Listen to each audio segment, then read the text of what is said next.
आदाब, मेरा नाम अदनान अहमद है। आप ओपन कार्ड ट्यूटोरियल सीरीज़ में पहला ट्यूटोरियल देख रहे हैं। इस ट्यूटोरियल में हम ओपन कार्ड को डाउनलोड कर इंस्टॉल करेंगे। सबसे पहले आप ओपन कार्ड की ऑफिशियल साइट पर चले जाएं और डाउनलोड बटन पर क्लिक कर दें। यहाँ पर आप देखेंगे कि डाउनलोड ओपन कार्ड के सारे वर्जन्स की डाउनलोड लिस्ट आ जाएगी। अब मैं जिस टाइम ये ट्यूटोरियल बना रहा हूँ तो ओपन कार्ड का 2.3.02 वर्जन लेटेस्ट है। आप हो सकता है कि जब आप ये ट्यूटोरियल देखें तब इससे भी ज़्यादा कोई लेटेस्ट वर्जन आ चुका हो। असल में हो ऐसे रहा है ओपन कार्ड में कि जो भी नया वर्जन आता है वो पुराने वर्जन से थोड़ा बहुत स्लाइटली डिफरेंस इनमें होता है। तो ऐसा हो सकता है कि ये पॉसिबिलिटी है कि मैं जिस फाइल में काम करूं तो थोड़ी बहुत ओरिजिनल फ़ाइल उससे चेंज हो। जो आप वर्जन अब यूज़ करेंगे नेक्स्ट टाइम, जो भी लेटेस्ट वर्जन होगा, अगर आपने वो लेटेस्ट वर्जन यूज़ किया तो हो सकता है कि दोनों फाइल्स में थोड़ा बहुत डिफरेंस हो। तो जब आप पहली दफ़ा ओपन कार्ड को सीख रहे हैं, इस पे काम कर रहे हैं, तो ये चीज़ आपको कंफ्यूज करेगी कि यहाँ पर कोडिंग में कुछ होगा, आगे आप जब जाकर देखेंगे फ़ाइल के अंदर तो हो सकता है थोड़ा बहुत डिफरेंस हो। तो ये चीज़ आपको कंफ्यूज करेगी। मैं आपको यही रिकमेंड करूँगा कि जब भी आप ट्यूटोरियल सीरीज़ देखें ये वाली, आप इसी वर्जन को डाउनलोड करके इंस्टॉल करें अपने पास, ताकि मसला ना हो आपको काम करते हुए। क्योंकि अब मुझे नहीं पता कि जो भी नया वर्जन आएगा उसमें किस किस्म की चेंजेस होगी, मैं नहीं जानता। तो ये है कि आप इसी वर्जन को यूज़ करें। हाँ, एक और बात, इसका मतलब ये नहीं है कि अगर आप इस वर्जन को यूज़ करके कोडिंग कर लेंगे तो आपको जो नया वर्जन, जो भी अपग्रेड होगा वर्जन, जो नया वर्जन ओपन कार्ड वाले देंगे, आपको वो वर्जन नहीं आता होगा। ऐसा बिल्कुल नहीं होगा। ये जब आपको एक वर्जन भी, कोई भी ओपन कार्ड का इनमें से एक वर्जन भी आ गया तो आपको सारे वर्जन आ जाएंगे। जब आपको, अब मैं यहाँ इस वर्जन में काम करूँगा तो जब आपको ये वर्जन आ जाएगा, इसका मतलब है कि जितने भी नीचे वर्जन है आपको सब आ जाएंगे, और जितने भी इससे ऊपर होंगे आपको इंशाल्लाह वो भी आ जाएंगे। कोई मसला आपको नहीं होने वाला। फ़िलहाल के लिए इतना ही, आप इसको डाउनलोड कर लें। अच्छा, एक और बात मैं बता दूं कि ओपन कार्ड वाले यहाँ से अपने वर्जन हटा भी लेते हैं, कि कुछ अर्सा रखते हैं फिर यहाँ से डाउनलोड लिस्ट से उस वर्जन को हटा लेते हैं। तो मैं ये करूँगा कि मैं इसी वर्जन को किसी और सर्वर पर भी अपलोड कर दूँगा, ताकि आप नेक्स्ट टाइम जब भी ट्यूटोरियल देखें या जब भी आपका ज़िंदगी में इस वीडियो पर आना हो, आप इसी वर्जन को अगर यहाँ से ना मिले तो आप दूसरे सर्वर से डाउनलोड कर लें, आपको कोई प्रॉब्लम ना हो। चलें अब आगे बढ़ते हैं, इसको आप डाउनलोड कर लें।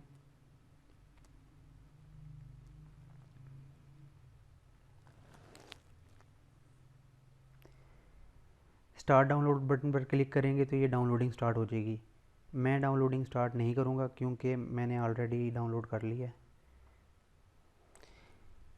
ये अनजिप हो गया फ़ोल्डर। अनजिप होने के बाद ये कुछ इस तरह का हो जाएगा। आपने इस फ़ोल्डर को ओपन करना है। इस फ़ोल्डर के अंदर एक अपलोड का फ़ोल्डर होगा, उसको ओपन कर लें। अब अपलोड फ़ोल्डर के अंदर जो कुछ पड़ा है आपने सब कॉपी कर लेना है। नेक्स्ट स्टेप आपका ये है कि मैं वैम सर्वर यूज़ कर रहा हूँ। वैम सर्वर का फ़ोल्डर आप ओपन करें, उसके अंदर होगा एक फ़ोल्डर www। उसके अंदर आपने कोई भी फ़ोल्डर बना लें। मैं अपनी याददाश्त के लिए OC_YT_देसी, ये उर्दू में ट्यूटोरियल है, हिंदी में है, तो मैं इसका नाम देसी रख देता हूँ। ये फ़ोल्डर मैंने बना लिया है। अगर आप जैम यूज़ कर रहे हैं, उसको बनाने का कुछ ऐसे तरीका होगा कि जैम का फ़ोल्डर खोलें, उसके अंदर htdocs का फ़ोल्डर होगा, आपने उस फ़ोल्डर को ओपन करना है। उसके अंदर आपने अपना प्रोजेक्ट का फ़ोल्डर बना लेना है। जब प्रोजेक्ट का फ़ोल्डर जो आपका बन जाए, आप वो उसको ओपन करें और उसके अंदर ये सब कुछ पेस्ट कर दें। आप फ़र्ज़ कर लें अगर आप यही ओपन कार्ड किसी लाइव सर्वर पे अपलोड करने वाले हैं तो आप फाइल ज़िला ओपन करें। फाइल ज़िला से वो रूट डायरेक्टरी खोल लें जहाँ पर आपने इंस्टॉल करना है ओपन कार्ड को, और यही फ़ाइल वहाँ पर अपलोड कर दें। उस रूट डायरेक्टरी वाले फ़ोल्डर में अपलोड कर देंगे तो वहाँ पर कुछ इसी तरह का बना हुआ आ जाएगा, इसी तरह की फ़ाइल्स आ जाएंगी। अब नेक्स्ट स्टेप आपने ये करना है कि ये config-dist.php फ़ाइल है, आपने इसको रीनेम कर लेना है। रीनेम आपने इसको ऐसे करना है कि -dist हटा देना है और इसका नाम कुछ इस तरह का से बन जाएगा config.php। दूसरे नंबर पर आपने एडमिन फ़ोल्डर के अंदर जाना है, वहाँ पर भी यही फ़ाइल पड़ी होगी, आपने इसको भी रीनेम कर लेना है। सेम नेम रखेंगे config.php। इतना काम यहाँ पर आपने फ़ोल्डर्स के अंदर करने के बाद, अब यहाँ पर मैं थोड़ा सा ये बता दूँ थोड़ा सा डिटेल में कि यहाँ पर कन्फिग फ़ाइल का साइज़ 0 है। अब सवाल ये पैदा होता है कि हमने इसको रीनेम क्यों किया। जब ओपन कार्ड इंस्टॉल हो जाएगा तो मैं उसके बाद आपको इसकी वजह बताऊँगा। फ़िलहाल के लिए आप इतना ही समझें कि इसको रीनेम करना है config.php में। नेक्स्ट स्टेप आपने ये करना है कि आपने अपना लोकल सर्वर ओपन करना है, php माई एडमिन जिम में जाना है। उसके बाद आपने डेटाबेसेस में जाना है। डेटाबेसेस में जाने के बाद आपने यहाँ से एक न्यू डेटाबेस बनानी है। कोई भी नाम दे दें डेटाबेस को। मैं जिस नाम का मैंने फ़ोल्डर बनाया मैं उसी नाम से डेटाबेस बना लूँगा, ताकि मुझे याद रहेगी कि ये डेटाबेस उस प्रोजेक्ट में काम आ रही है। मैं ऐसे ही करता हूँ। चलें अब इसको क्रिएट कर लेते हैं। डेटाबेस क्रिएट होगी। इसमें किसी किस्म का कोई टेबल नहीं बनाना, जस्ट डेटाबेस बनानी है। अच्छा, अब नेक्स्ट आपने ये करना है कि आपने अपना जो फ़ोल्डर वैम में या एग्ज़ाम में बनाया हुआ है, आपने उसको एग्जीक्यूट कराना है। उसको एग्जीक्यूट कराने का ये तरीका है जी, लोकल होस्ट OC_YT देसी / आगे आपने इंस्टॉल लिखना है। जो भी आप बनाएंगे फ़ोल्डर का नेम वो कुछ इस तरह से बन जाएगा कि लोकल होस्ट /OC_ जो भी आपका यहाँ पर प्रोजेक्ट का नेम होगा आपने वो लिखना है और /इंस्टॉल लिखना है।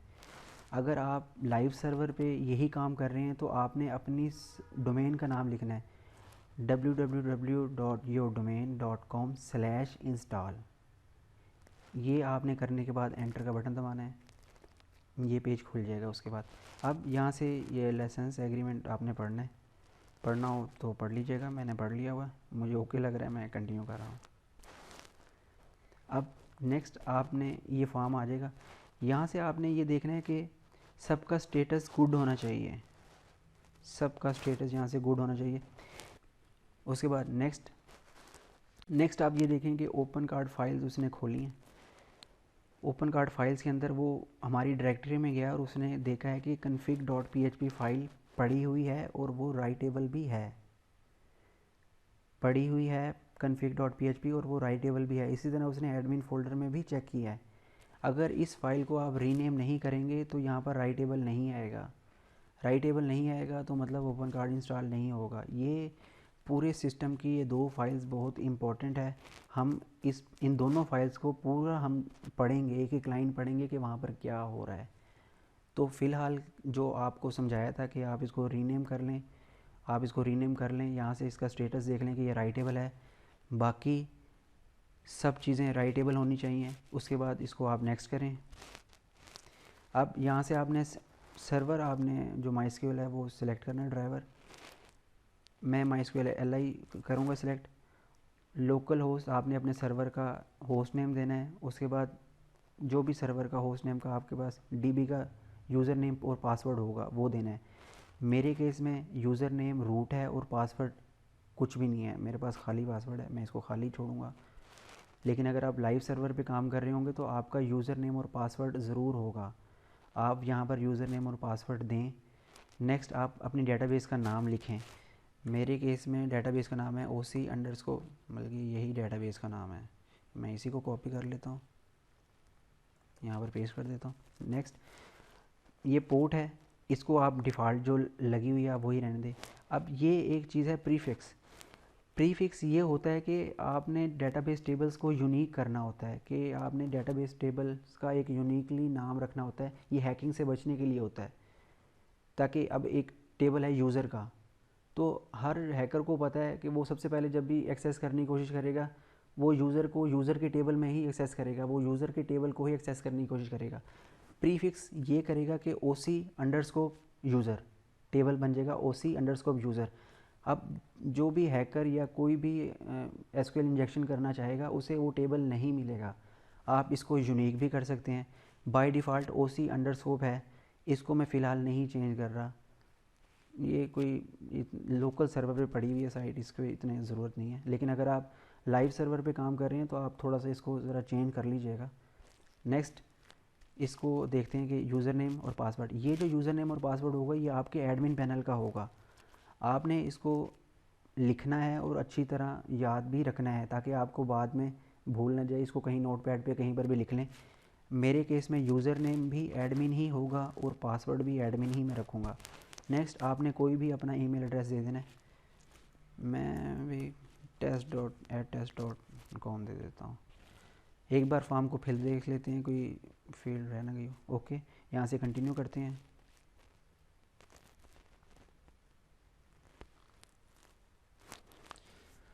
इंस्टॉल हो रहा है ओपन कार्ड, उम्मीद है हो जाएगा।